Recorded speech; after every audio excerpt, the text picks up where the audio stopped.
Hallo und herzlich willkommen bei AlpsBT und herzlich willkommen zu einer neuen Folge Builders Guide. Im letzten Video haben wir euch erklärt, wie man Gebäude-Outlines erstellt, Gebäudehöhen misst, wie man sich bei unserem Server fortbewegt. Diesmal zeigen wir euch, wie man Gebäudedächer unkompliziert und genau baut und worauf man dabei zu achten hat. Los geht's!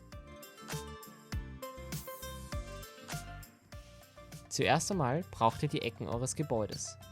Wie ihr die herausfindet, zeigen wir euch im ersten Builders Guide Video. Wenn ihr dieses also noch nicht gesehen habt, schaut es euch unbedingt zuerst an. Sobald ihr alle Eckpunkte markiert habt, verlängert ihr diese so lange vertikal nach oben, bis ihr die Höhe der Dachkante erreicht. Danach verbindet ihr die Eckpunkte mit dem Line-Befehl zu einer oder mehreren unteren Dachkanten.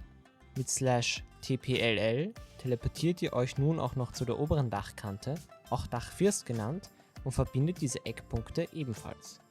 Jetzt müsst ihr nur noch den Dachfirst mit der unteren Dachkante verbinden und ihr erhält die Umrisse eures Daches. Theoretisch müsstet ihr die entstandenen Löcher jetzt per Hand Block für Block auffüllen. Vor allem bei großen Dächern ist es aber sehr zeitraubend und lange nicht akkurat.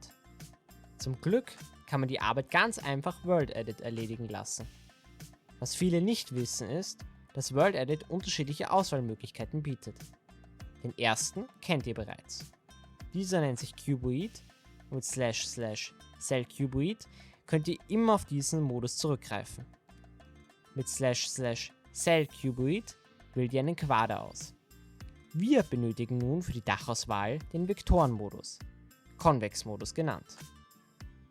Um nun eine Dachfläche zu erstellen, gebt ihr //cellconvex ein und wählt danach mit Rechtsklick alle Dachkanten eures Gebäudes aus. Das sollte dann in etwa so aussehen. Sobald ihr alles markiert habt, könnt ihr nun mit //set und der Block-ID die Fläche mit dem oder den Blöcken eurer Wahl auffüllen. Diese Art Dächer zu bauen funktioniert je nach Startpunkt, also ersten Punkt eurer Auswahl, unterschiedlich gut. Mit Convex-Methode Dächer zu bauen, kann in manchen Fällen, vor allem bei komplexeren Dächern, ein paar Anläufe bedürfen, aber sobald es einmal funktioniert, ist es Gold wert. Wenn World Editor das falsch macht, also kaum Blöcke platziert oder einen kleinen Würfel statt einer Fläche hinmacht, müsst ihr den Prozess mit einem neuen Startpunkt wiederholen. Schreibt in dem Fall //undo und /Strichpunkt in den Chat, um den Fehler zu beseitigen und die Auswahl aufzuheben. Wir haben die Erfahrung gemacht, dass besonders exponierte Startpunkte, also Stellen, von denen World Edit leicht Vektoren ziehen kann, besser funktionieren als weniger freie. Aber da müsst ihr euch wohl selber einmal rumschwälen. Geht nun unter das Dach und stopft alle verbleibenden Löcher per Hand. Und voilà, euer Dach ist fertig. Falls es Dachdetails auf dem Haus gibt, vergesst nicht, diese einzuarbeiten.